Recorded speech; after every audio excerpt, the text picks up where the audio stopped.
So we've just walked outside.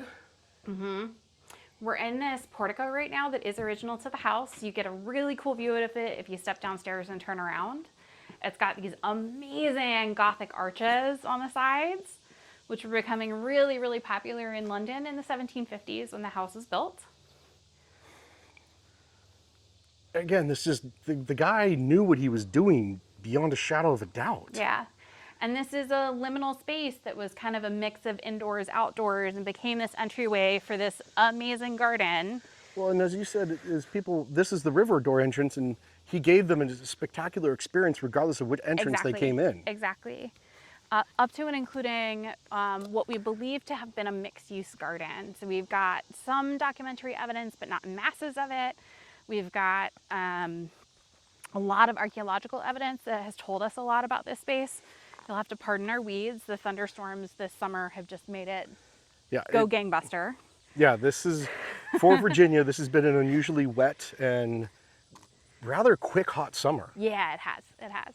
Which lets weeds just kind of go, hello. Yeah, exactly. I had the same problem with the rose bush at my house. It tripled in size. I believe it. I believe it. So we've got, like I said, a mix of florals and of edibles out here. And by edibles, I mean foodstuffs. Yes, not the other edible. Not the other kind of edible. But you have some friends here too. Yeah, we do. I haven't spotted any monarchs this morning, but we do get monarch butterflies out here.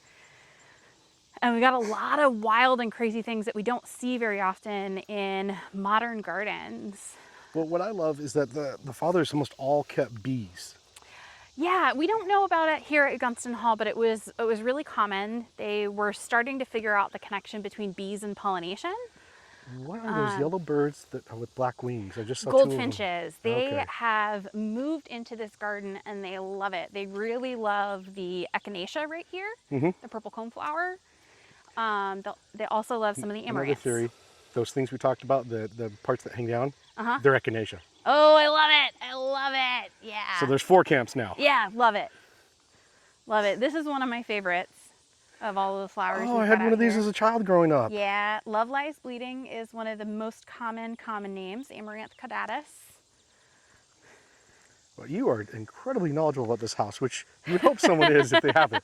Well, I mean, I've worked here for a while. There's a bunch of finches there. Yeah. Like I said, they love it. Love it, love it, love it. They've also been loving the black-eyed Susans over here. So we're getting ready to step out onto a terrace, which we know existed both through description and archaeology. And we have to use our imaginations a little bit because, like I said, there's a lot of tree cover out here that wasn't here in the 18th century. Oh, in case you're wondering. That is the Potomac. Potomac is right there. Yep. And Mount Vernon is like, as the crow flies, that way. Yep. Fort Belvoir between us and there. Fort Belvoir in the 18th century was Belvoir Plantation, owned by the Fairfax family, from which Fairfax County gets its name. And the Fairfax Resolves.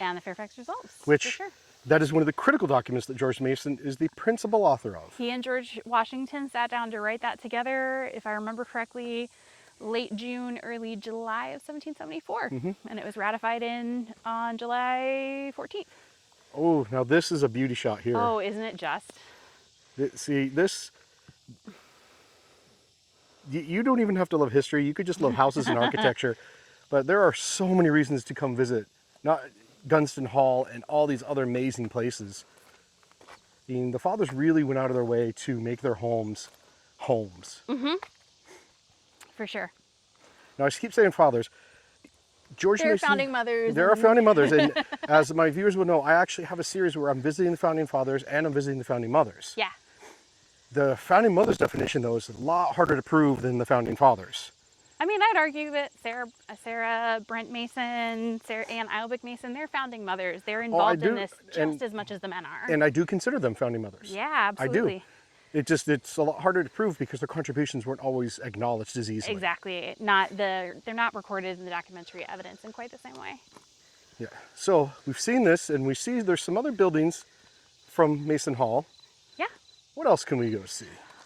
We can go pop over to the schoolhouse, and we can also go take a look at the outbuildings over here on this side. I think the schoolhouse will be a better start for us. Okay. We'll get a little bit more individual time in there. All right, we'll see you at the schoolhouse, everyone.